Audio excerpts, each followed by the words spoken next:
आशा भरी नारी के एक और भाग में आप सभी का स्वागत है। एक मनोवैज्ञानिक ने एक ऐसे युवक की कहानी सुनाई जिसे वह सलाह दे रहा था। उसने यह कहा, कई महीने पहले मैंने एक ऐसे व्यक्ति से बात की जिसने अपने जीवन के सबसे दर्दनाक अनुभवों में से एक का वर्णन किया। जब वह 17 वर्ष का था तब वो अपने हाई स्कूल फुटबॉल टीम के उत्तम खिलाड़ियों में से एक था, लेकिन उसके पिता जो शहर के एक बहुत सफल व्यक्ति थे, हमेशा बहुत व्यस्त रहते थे और उसे खेलते हुए देखने नहीं आ पाते थे। लड़के और उसके टीम ने बहुत अच्छा प्रदर्शन किया और बहुत जल्दी ही अंतिम मैच का समय आ गया जो राज्य चैंपियनशिप थी। लड़का बहुत बेसब्री से अपने पिता के वहां आने का इंतजार कर रहा था। बड़े मैच से एक रात पहले लड़का खेल के मैदान पर तैयारी कर रहा था। जब उसने स्टेडियम में देखा तो ठीक समय पर उसके पिता दो अन्य लोगों के साथ आए, जिनमें से प्रत्येक ने बिजनेस सूट पहना हुआ था। तीनों लोग खड़े होकर एक दो पल एक साथ बात करते रहे और फिर चले गए। वह लड़का अब 58 साल का हो चुका है और फिर भी वह उस पल को याद करके आंसू बहाता है। कुछ साल बाद लड़का शवगृह में अपने पिता के शव के पास खड़ा था और उसने कहा, पिताजी, मैं वास्तव में आपको कभी नहीं जानता था। हम एक साथ बहुत प्यार साझा कर सकते थे, लेकिन आपके पास मेरे लिए कभी समय नहीं था। उस रात को 40 साल हो चुके हैं और आज भी उसके जीवन में अस्वीकृति और दर्द उतना ही स्पष्ट और जीवित है। मैं अपने दर्शकों से जो माता और पिता हैं, एक सवाल पूछना चाहती हूँ। क्या आप अपने बच्चों से प्यार करते हैं? यह एक मूर्खतापूर्ण सवाल लग रहा होगा, है ना? लेकिन यह एक बहुत गंभीर, बहुत ही महत्वपूर्ण मूर्खतापूर्ण सवाल है। बिल्कुल सही कहा आपने वाणी। जब हम किसी व्यक्ति या किसी चीज से प्यार करते हैं तो हम क्या करते हैं? उदाहरण के लिए, अगर हमें सिलाई या गाना या खाना बनाना या फिल्में पसंद हैं तो हम क्या करते हैं? हम अक्सर उनके साथ ज्यादा से ज्यादा कीमती समय बिताते हैं। बिल्कुल सही कहा आपने। तो हम अपने बच्चे के साथ कितना कीमती समय बिताते हैं? जी हाँ, हम अक्सर अपने बच्चों के जीवन में पिता या माँ के प्रभाव को कम आंकते हैं। जब वे अपने बच्चों के साथ शामिल नहीं होते हैं, जब वे उनके लिए प्यार या देखभाल नहीं दिखाते हैं, तो यह एक खालीपन पैदा करता है जो दशकों तक बना रहता है। निश्चित। हाल ही में हुए एक अध्ययन में पाया गया है कि जिन लोगों के बचपन में माता पिता उनसे प्रेम करने वाले थे, वे बेहतर जीवन जीते हैं। माता पिता का प्रेम उनके जीवन में बहुत सार्थक होता है, जो एक बच्चे के स्वास्थ्य और तंदुरुस्ती को उस समय और आने वाले सालों में प्रभावित करता है। लेकिन उस प्रभाव का आकार हमारी सोच से कहीं अधिक हो सकता है। माता पिता, हमें यह याद रखना चाहिए कि हमारे बच्चे परमेश्वर की ओर से एक वरदान है। हमें उन्हें कीमती समझकर उन्हें संजो कर रखना चाहिए और उनका आनंद लेना चाहिए।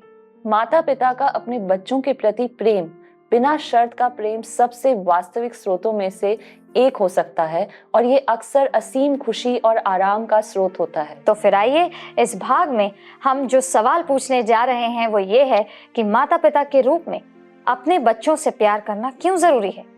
हम उन्हें अपना प्यार कैसे दिखाते हैं? परमेश्वर का वचन इसके बारे में क्या कहता है? माता पिता का अपने बच्चों के प्रति इतना गहरा प्रेम क्यों होता है? माता पिता का अपने बच्चों के प्रति प्यार अक्सर इतना गहरा और सशक्त क्यों होता है? इसके कई कारण हो सकते हैं। सबसे पहले, ये विरासत में या जन्मजात रूप से प्रेरित हो सकता है। ज्यादातर माता पिता उस पल को नहीं भूल सकते जब उन्होंने अपने नवजात शिशु को पहली बार गोद में लिया था। हार्मोन के प्रवाह ने उनके बच्चे के साथ एक मजबूत लगाव और बंधन बनता है। जैसे जैसे माता पिता अपने बच्चों को बढ़ते और विकसित होते देखते हैं, ये बंधन और भी मजबूत होता जाता है। हम में से कई माता पिता अपने बच्चों को वो प्यार, सहायता और अवसर प्रदान करना चाहते हैं जो हमें नहीं मिले होंगे। हम में से कुछ को याद होगा कि कुछ ही पीढ़ियों पहले पिता और बच्चे के बीच का रिश्ता निश्चित रूप से आज की तुलना में अलग था। जी हाँ, ऐसा इसलिए है क्योंकि माता पिता का अपने बच्चों के प्रति प्यार एक बेहतर दुनिया बनाने की इच्छा से प्रेरित हो सकता है।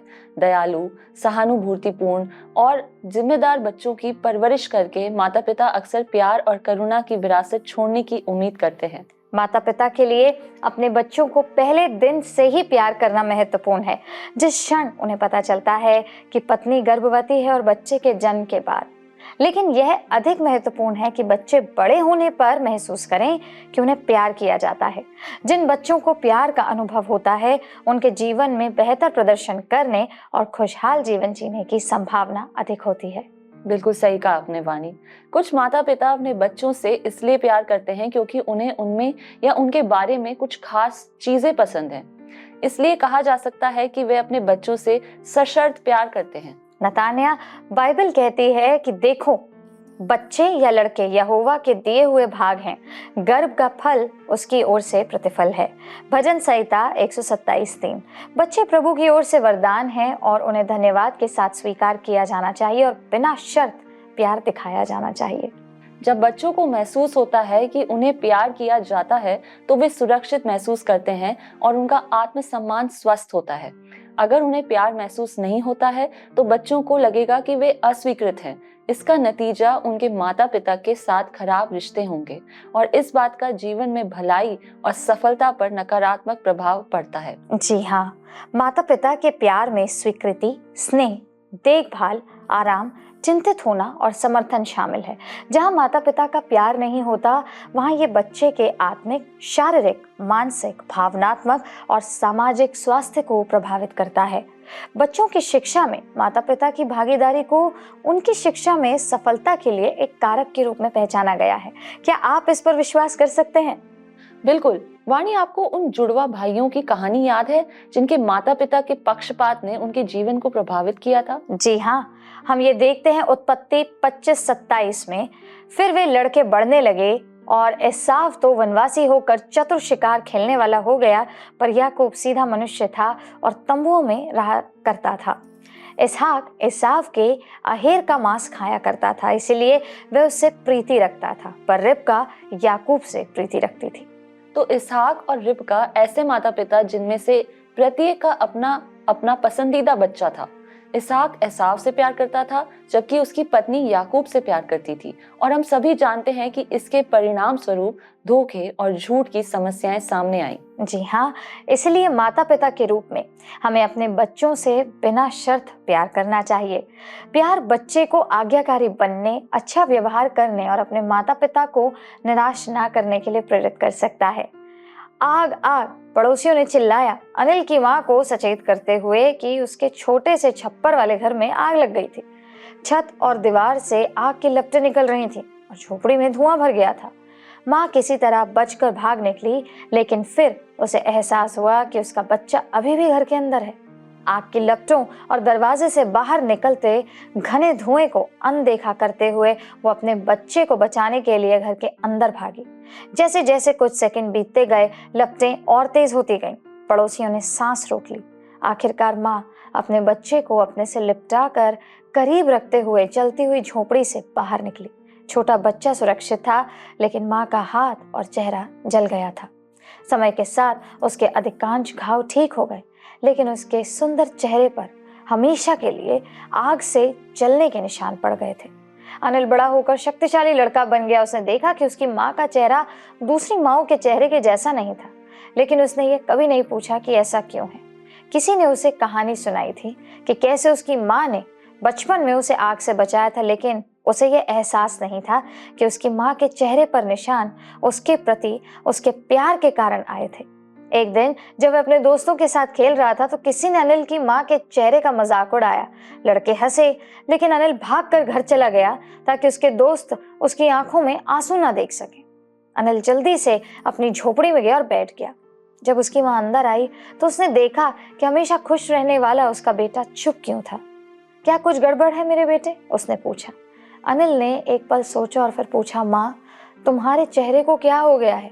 तुम क्यों पूछ रहे हो मेरे बेटे? उसकी माँ ने थोड़ा सख्त होते हुए लेकिन शांत रहने की कोशिश करते हुए पूछा। अनिल ने अचानक कहा। लड़कों में से एक ने दूसरे लड़के से कहा कि वो अनिल की माँ की तरह बदसूरत है। तुम्हारे चेहरे को क्या हो गया? माँ एक पल के लिए चुप हो गई। फिर वो खड़ी हुई और अपनी दराज में से कुछ निकाला। उसने वह अनिल को दे दिया। यह एक खूबसूरत युवती की तस्वीर थी। अनिल ने तस्वीर का अध्ययन किया और फिर अपनी माँ की ओर देखा। क्या ये तुम हो माँ? उसने पूछा। हाँ, ये आग लगने से पहले ली गई थी। अनिल को आग के बारे में पता था। वो जानता था कि उसकी माँ ने उसे बिस्तर से खींचकर उसकी जान बचाई थी, लेकिन उसने यह नहीं सोचा था कि उसकी निस्वार्थ हरकत की वजह से उसे क्या कीमत चुकानी पड़ी। अनिल ने खड़े होकर अपनी माँ को गले लगाया। अब उसे समझ में आ गया था, उसकी माँ ने उसके लिए सब कुछ दांव पर लगा दिया था। उसके निस्वार्थ प्रेम के बिना वह निश्चित रूप से उस आग में जल कर मर जाता। लेकिन उसने अपनी माँ के चेहरे की ओर देखा।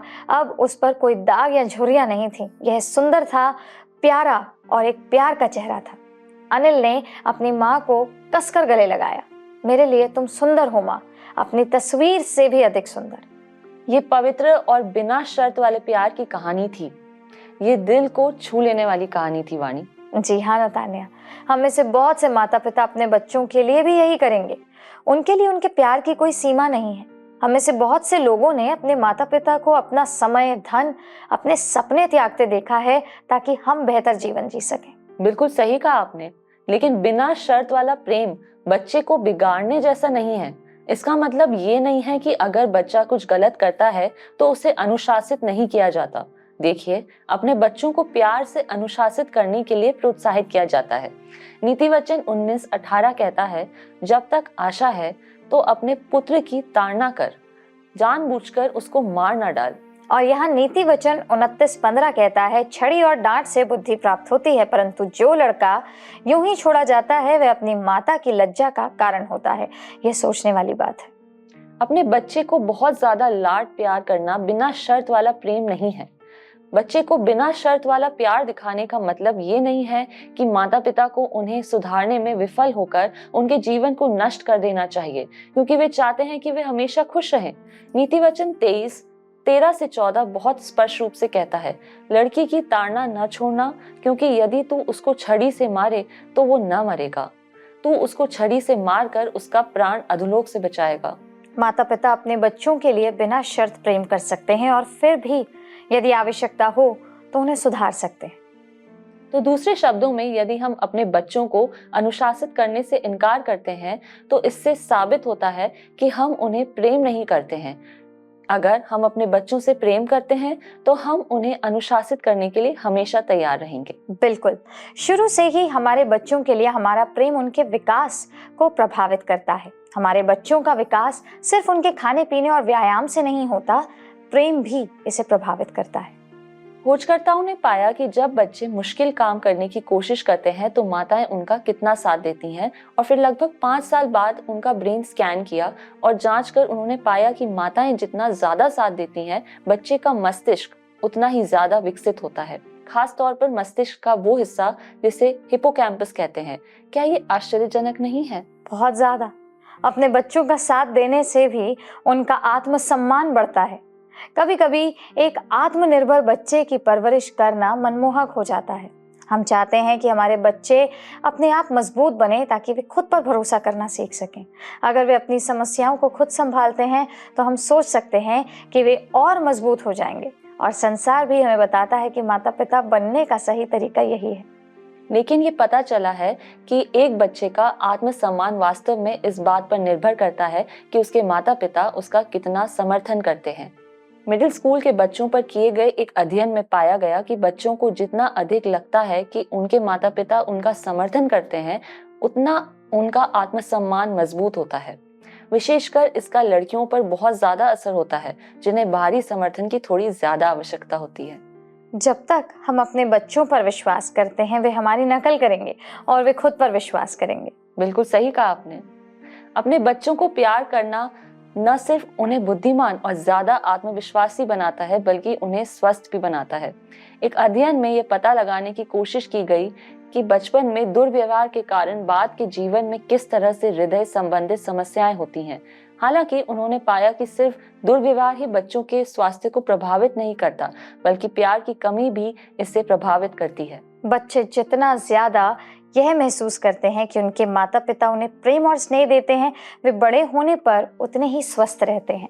यहाँ तक कि जब बच्चे के साथ दुर्व्यवहार किया जाता है तो उसके हृदय संबंधी बीमारियों, कोलेस्ट्रॉल की समस्याओं, हृदय रोग, स्ट्रोक और मधुमेह का जोखिम कम हो जाता है, जब तक कि उसे एक प्यार भरा घर दिया जाता है। माता पिता बनना संसार का सबसे कठिन काम है। डॉक्टर, वकील, इंजीनियर या फायर फाइटर बनने से भी ज्यादा मुश्किल है माता पिता बनना, क्योंकि कुछ हद तक इसमें दूसरे इंसान के लिए जिम्मेदारी निभाना भी शामिल है। और इसीलिए हम माता पिता बनने का कोई भी तरीका आजमाएं, आइए यह याद रखें, जब तक हम अपने बच्चों को दिखाते हैं कि हम उन पर विश्वास करते हैं, जब तक हम उन्हें प्यार, सुख, स्नेह और समर्थन देते हैं, तब तक हमारे बच्चे ठीक रहेंगे। भजन संहिता 127:3 बताता है कि देखो, लड़के यहोवा के दिए हुए भाग हैं, गर्भ का फल उसकी ओर से प्रतिफल है। सभी बच्चे एक आशीष के रूप में आते हैं, लेकिन बच्चे विशेष रूप से परमेश्वर की संतानों या विश्वासियों के लिए एक आशीष है। विश्वासियों के रूप में हम जानते हैं कि इस जीवन में हमारे द्वारा जमा की गई चीजें इस दुनिया में हमारे आसपास के लोगों की तुलना में कम मूल्यवान हैं। बच्चे अनमोल हैं क्योंकि हम ये जानते हैं कि मैं तेरा धन्यवाद करूंगा, इसीलिए कि मैं भयानक और अद्भुत रीति से रचा गया हूँ। भजन संहिता 139:14। यिर्मयाह 29:11 कहता है, क्योंकि यहोवा की ये वाणी है कि जो कल्पनाएं मैं तुम्हारे विषय करता हूँ उन्हें मैं जानता हूँ, वे हानि की नहीं वरन कुशल ही की हैं, और अंत में तुम्हारी आशा पूरी करूंगा।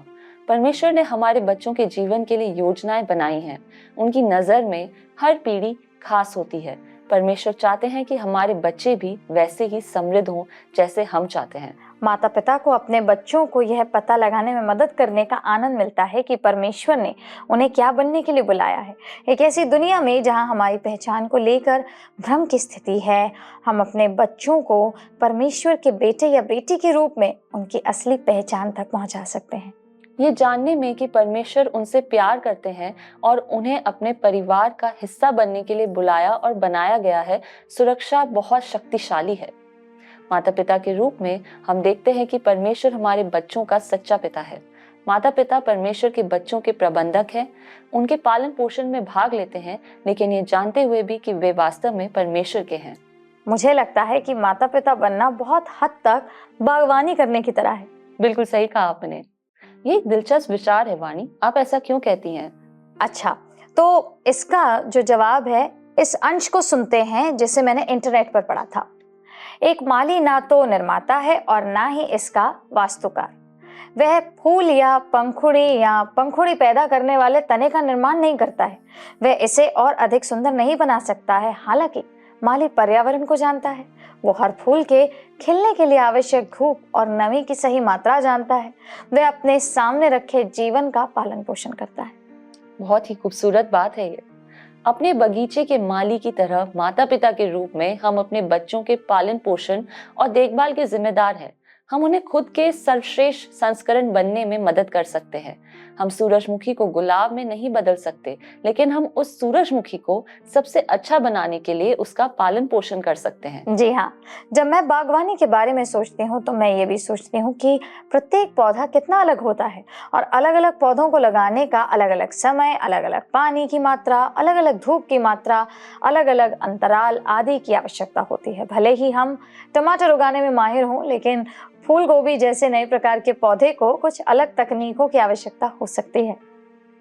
बागवानी से हम कुछ बेहतरीन सबक सीख सकते हैं जिन्हें पालन पोषण में लागू किया जा सकता है।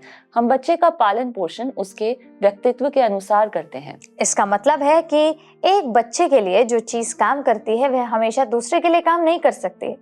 माता पिता के रूप में हमें अपने बच्चों को समझने और उन्हें उनकी विशिष्टता के साथ प्यार करने और स्वीकार करने के लिए परमेश्वर से ज्ञान मांगना चाहिए। जी हाँ, हम समय के साथ पालन पोषण करना सीखते हैं। अपने बच्चों के लिए सर्वश्रेष्ठ अभिभावक बनने के लिए बहुत धैर्य, प्रार्थना और प्रयास की आवश्यकता होती। जी हाँ, और निश्चित रूप से हम उस विषय पर हमसे अधिक अनुभव रखने वाले लोगों से ज्ञान प्राप्त करने की अपेक्षा रखते हैं। हमारे माता पिता या अन्य बड़े माता पिता और यहाँ तक कि सोशल मीडिया पर लोगों से। जी हाँ, हम हर बच्चे के साथ एक जैसा व्यवहार नहीं कर सकते क्योंकि हर बच्चा अनोखा होता है और उसे भाई बहनों से अलग चीजों की जरूरत हो सकती है। हम प्रकृति से बहुत कुछ सीख सकते हैं। हमें ये याद रखना होगा कि प्यार हमारे शब्दों और कार्यों में खुद को दर्शाता है। कभी कभी हमें एहसास होता है कि जब हम नियमित रूप से अपने बच्चों को सुधारते हैं तो हम ऐसा नकारात्मक रूप से करते हैं। हमारे शब्द और कार्य हमारे प्यार या हमारी चिंता को व्यक्त नहीं करते हैं। हमारे बच्चे जो सुनते और महसूस करते हैं वो सिर्फ गुस्सा, निराशा और कभी-कभी नफरत है। संबंध के लिए देखभाल और चिंता की जरूरत होती है जो हमारे द्वारा कहे गए शब्दों के जरिए आंशिक रूप से प्रदर्शित होती है। हमें अपने बच्चों को बार बार ये बताने की जरूरत है कि हम उनसे कितना प्यार करते हैं। हमें अपने शब्दों के जरिए बड़े और छोटे तरीकों से उनका उत्सव मनाने की जरूरत है, क्योंकि हम उसके बनाए हुए हैं और मसीह यीशु में उन भले कामों के लिए सृजे गए हैं जिन्हें परमेश्वर ने पहले से हमारे करने के लिए तैयार किया। इफिसियों 2:10। 1519 में लियोनार्डो दा विंची की मृत्यु से पहले उन्होंने मोनालिसा और द लास्ट सपर जैसी सबसे उत्तम रचनाएं पूरी करी। 2017 में यीशु मसीह की उनकी पेंटिंग साल्वेंटर मुंडी 450.3 मिलियन में बिकी, जो अब तक की सबसे महंगी पेंटिंग बन गई। जिस तरह दा विंची ने कैनवस के एक टुकड़े पर एक सर्वश्रेष्ठ रचना बनाई, उसी तरह परमेश्वर ने भी हर बच्चे को उत्तम से उत्तम रचनाएं बनाने के लिए बनाया। हर कलाकार एक खाली कैनवस से शुरुआत करता है और हर माता पिता भी ऐसा ही करते हैं। बच्चे के जन्म के क्षण से ही माता पिता उस कैनवस को अनुभवों, मूल्यों और सबक से भरना शुरू कर देते हैं। हर निर्णय, जुड़ाव का हर पल उनके बच्चे के जीवन की उत्तम रचना में गहराई और बनावट जोड़ता है। जिस तरह एक कलाकार अपने रंगों को सावधानी से चुनता है, उसी तरह माता पिता को भी अपने द्वारा दिए जाने वाले मूल्यों और संदेशों में अच्छी तरह सोच समझकर शामिल होना चाहिए। माता पिता के रूप में क्या हम कैनवस पर स्ट्रोक जोड़ रहे हैं? क्या हम अपने बच्चों में कुछ ऐसा बना रहे हैं जो उन्हें उन उत्तम रचनाओं की झलक दे जिनके लिए परमेश्वर ने उन्हें बनाया है? क्या हमारे कार्य, दृष्टिकोण और विश्वास का उद्देश्य उनमें सर्वश्रेष्ठ को सामने लाना है? आज हम सभी के लिए चुनौती ये है कि हम अपने पालन पोषण के तरीके को देखें और परमेश्वर से पूछें कि हमें क्या बदलने की जरूरत है ताकि हम परमेश्वर की सर्वश्रेष्ठ रचना में अनमोल रंग भरें, यानी हमारे बच्चों में। हम आज हमारे साथ जुड़ने के लिए आपका धन्यवाद करना चाहते हैं और आशा यही करते हैं कि आप प्रोत्साहित जरूर हुए होंगे। जिससे पहले हम आपसे विदा लें, आइए हम प्रार्थना करें।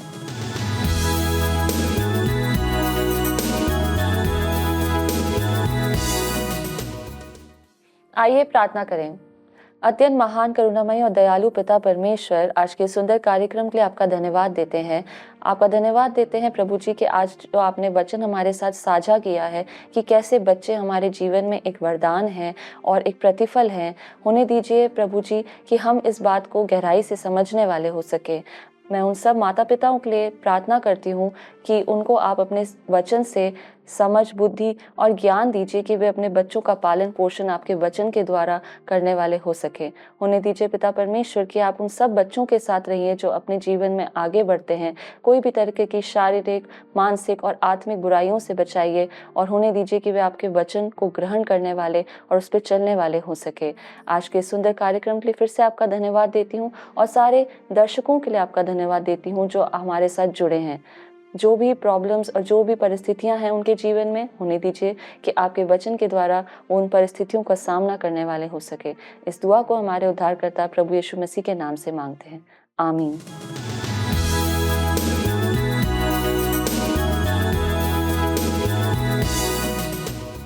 तो दर्शकों, हमें उम्मीद है कि आपने आज के इस कार्यक्रम से एक बहुत ही अच्छी बात सीखी है और आप उसका अनुसरण भी करेंगे। हम अगले सप्ताह आपसे फिर मिलेंगे इसी वक्त, इसी जगह।